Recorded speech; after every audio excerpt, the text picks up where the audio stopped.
Hello student, आज हम practice set 5.4 start करने जा रहे हैं। इस प्रैक्टिस सेट में हम जो है इवेंट की प्रोबेबिलिटी फाइंड करेंगे। पहले हम जो है प्रोबेबिलिटी ऑफ एन इवेंट के बारे में जान लेते हैं। डेफिनेशन है when possibilities of an event is expressed in number it is called probability. क्या कह रहे हैं? इवेंट की पॉसिबिलिटीज को अगर हम नंबर में एक्सप्रेस करेंगे तो उसे हम प्रोबेबिलिटी कहेंगे। It is expressed as fraction और परसेंटेज। इसे हम जो है फ्रैक्शन या परसेंटेज में एक्सप्रेस करते हैं by using the following formula. नीचे दिए गए फार्मूले को यूज करके। फार्मूला है P of E. P of E का मतलब होता है probability of an event is equal to N of E upon N of S. तो एन ऑफ ई का मतलब होता है number of sample point in an event divide by n of S means number of sample point in sample space. एक important point आप यहाँ पे note कर लीजिए। Probability of an event is from 0 to 1 और 0% to 100%। प्रोबेबिलिटी जो है किसी भी इवेंट की 0 से लेके 1 तक या 0% से लेके 100% तक होती है। That is 0 less or equal to P of E less or equal to 1। तो इक्वलिटी का मतलब होता है कि 0 और 1 दोनों इंक्लूड हैं और 0% less or equal to P less or equal to 100%। It means 0% से लेके 100% तक। यहाँ पे इक्वलिटी दोनों जगह लगी है, इसका मतलब 0% और 100% दोनों इंक्लूड हैं।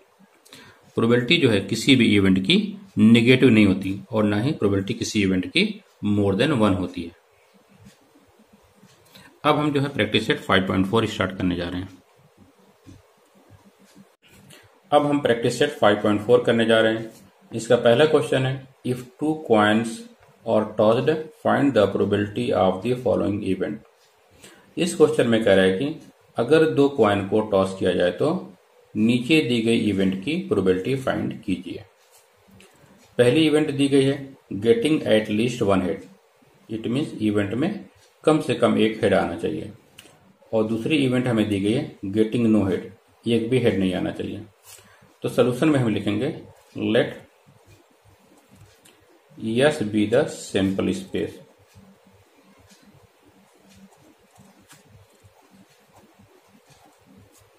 तो therefore S is equal to, अगर हम 2 कॉइन को टॉस करेंगे तो हो सकता है कि पहले कॉइन पे हेड आए, दूसरे कॉइन पे भी हेड आ जाए।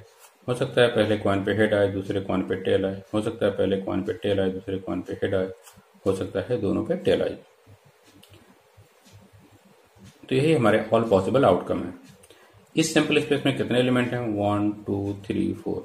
Therefore N of S is equal to 4। पहली इवेंट हमें दी गई गेटिंग एट लीस्ट 1 हेड। तो हम एज्यूम कर लेते हैं let event A getting at least 1 head. तो एट लीस्ट का मतलब होता है कम से कम। तो यहां पे दिया गया at least 1 head, it means कम से कम जो है 1 हेड आना चाहिए। तो इस सैंपल पॉइंट में ज्यादा ज्यादा 2 हेड है। इट मीन्स हम 1 हेड और 2 हेड वाले सैंपल पॉइंट को चूज करेंगे इवेंट ए के लिए। तो इवेंट ए के सैंपल पॉइंट होंगे A is equal to H T T H, इन दोनों में एक एक हेड थे और एच एच में 2 हेड हैं तो एच एच।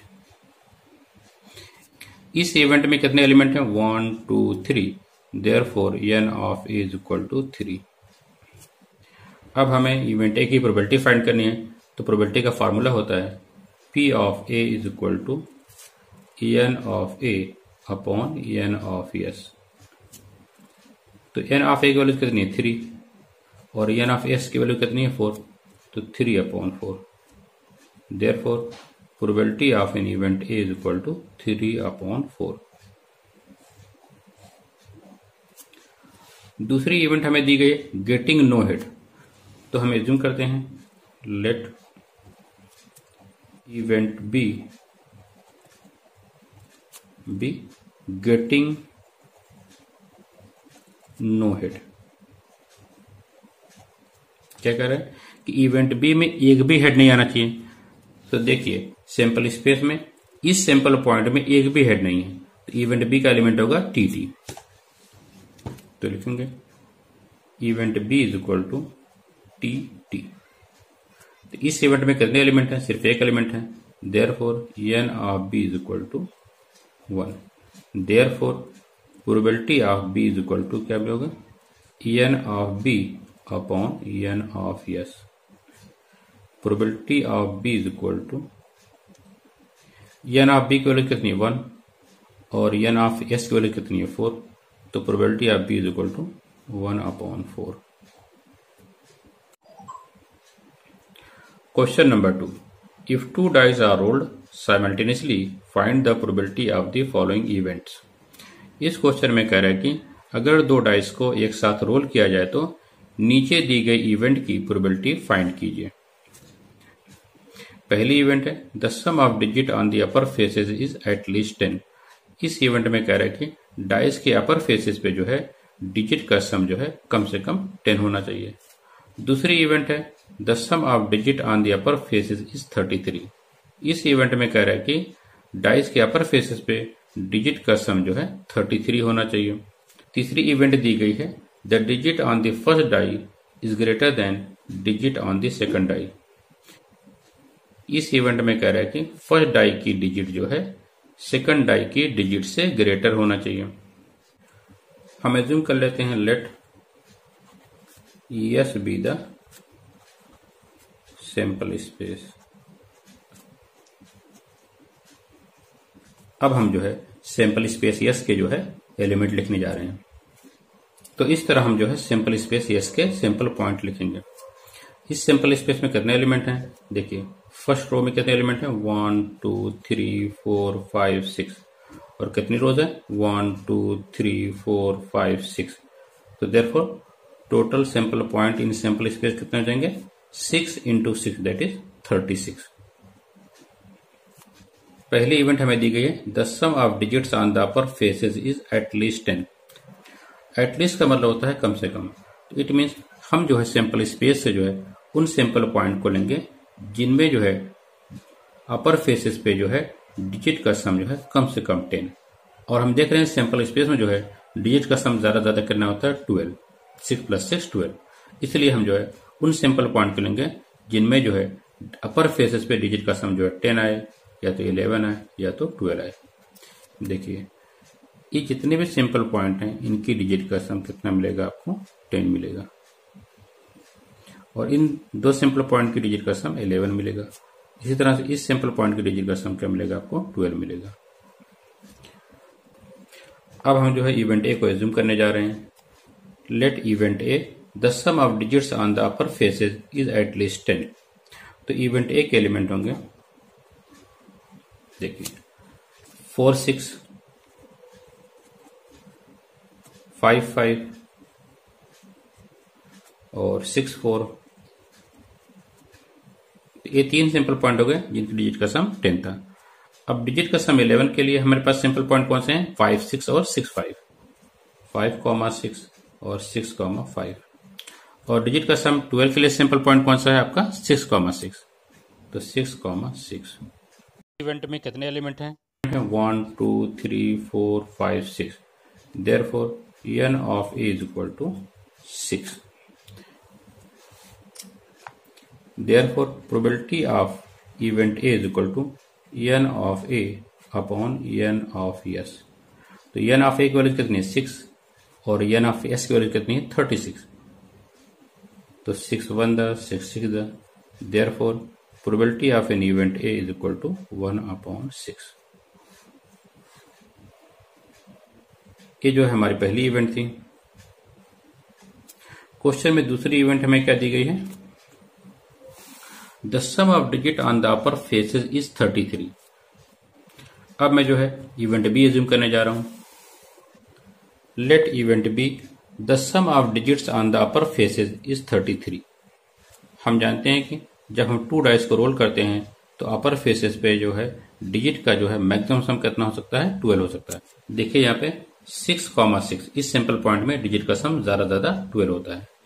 इसके अलावा आप कोई भी सिंपल पॉइंट देंगे उनमें जो है डिजिट का सम जो है 12 से कम होगा। इसलिए हमारी जो है इवेंट बी इम्पॉसिबल इवेंट होगी और इस इवेंट में एक भी एलिमेंट नहीं होंगे। तो लिखेंगे b is equal to empty set. तो एम्प्टी सेट लिखने का तरीका ये है। तो देयरफॉर n ऑफ b क्या मिलेगा हमें, क्योंकि एक भी सैंपल पॉइंट नहीं है इसलिए n of b is equal to 0। Therefore probability of b is equal to n of b upon n of s। तो n of b 0 divide by n of s 36 is equal to 0। Therefore probability of b is equal to 0। तीसरी event हमें question में दी गई है, the digit on the first die is greater than the digit on the second die. इस event में हमें दिया गया है फर्स्ट डाई की डिजिट जो है सेकंड डाई की डिजिट से जो है ग्रेटर होगी। अगर आप सैंपल पॉइंट में देखें, देखिए इस डायगोनल के नीचे के जितने भी सैंपल पॉइंट हैं उन सब सैंपल पॉइंट में जो है फर्स्ट डाई की डिजिट जो है सेकंड डाई की डिजिट से ग्रेटर होती है। अब हम जो है इवेंट सी एज्यूम करने जा रहे हैं। Let event C is equal to the digit on the first die is greater than the digit on the second die.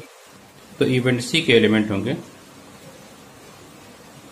2, 1, 3, 1, 3, 2, 4, 1, 4, 2, 4, 3, 5, 1, 5, 2, 5, 3, 5, 4, 6, 1, 6, 2, 6, 3, 6, 4, 6, 5। इन सभी सैंपल पॉइंट में जो है फर्स्ट डाई की डिजिट जो है सेकंड डाई की डिजिट से ग्रेटर है।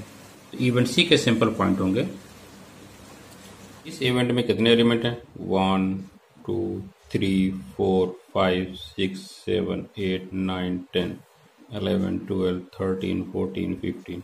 Therefore, n of c is equal to 15. Therefore, probability of event c is equal to p of c is equal to n of c divided by n of s। तो n of c की value है 15 divide by n of s की value कितनी थी 36। 15 और 36 दोनों ही 3 से divide हो रहे हैं। 3 5 the 15, 3 1 the 3, 3 2 the 6। Therefore, p of c is equal to 5/12।